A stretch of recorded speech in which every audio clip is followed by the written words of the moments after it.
Hello again, and welcome to another episode of Brenda's Musings. So today I want to talk about how we get ourselves out of a funk.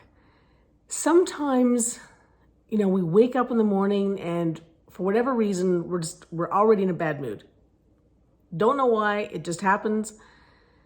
And so how do you switch that around? Because you're lying in bed, somebody makes a sound, it pisses you off even more. Somebody starts talking to you, it pisses you off even more. Somebody says something in an offhanded way, it pisses you off even more. The toaster doesn't work, like whatever, right? You're out of water. So how do you stop, how do you stop that chain reaction from happening? And I'm looking down because I'm going like this with my hands. Because that's often what happens, right?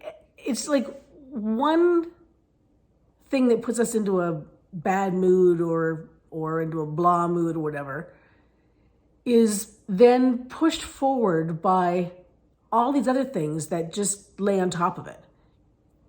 So how do we stop that from happening? And the only thing I can say to you is you literally have to change what it is you're doing. So, if you're lying in bed, get up. If you're in the house, go outside. If you're just change your physical location. Force yourself to smile, because even though it sounds super corny, even a forced smile is going to start to change your mood. Even if it's a forced smile and then you end up saying, oh my God, this is the stupidest thing to yourself. And you just smile more, or you chuckle. It's actually funny how it works. Put on some really upbeat music. I'm always saying we've got Google Nest stuff, and I'm saying, hey Google, play some upbeat music. And it goes into this upbeat music channel on YouTube, which is great because I know all the songs. I play it every day. But it changes your mood, right? You start dancing it out. You move differently. You're looking at outside, and instead of looking at all the work you have to do outside, you're looking at all the, beauty out there. Somebody, eating an apple doesn't seem to be nearly as annoying as it was 5 seconds ago.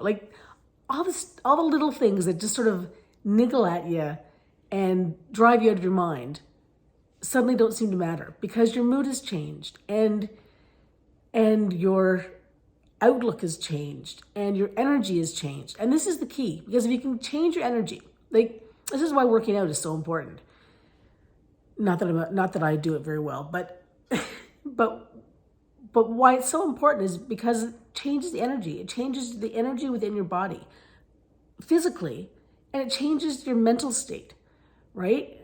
Because very few people, even if you're the type of person who hates working out, you love the result, right? So think about the result that you want, and that'll keep you going through those tough moves and doing all those reps that you're dreading to do, because you know that at the end of it, you're going to get this great result. And it's true with it's the same thing with your mood. I'm sure nobody gets up in the morning and says, oh, I want to be grumpy all day. But we can be, right? Sorry. And the more we're left to our own devices, sometimes, the longer we stay there. But if we change our mood, if we change our energy, and we make it something that's vitalized and something that is, life, you just feel the life in it, then it's really hard to be in those bad moods. It's really hard to be, in a funk of some sort. You can be energized and be super angry too. Don't get me wrong. It doesn't always work that way. But I'm just talking about, I'm not talking about those sorts of moments. I'm talking about those funks you wake up into, or that you find yourself slipping into in the day for whatever reason, because somebody said something the wrong way, or they looked at you sideways and it just threw you off your game. And those are the things that are easy to change. We just have to take the steps to do it. And that's my musing for the day. Have a great one, everyone.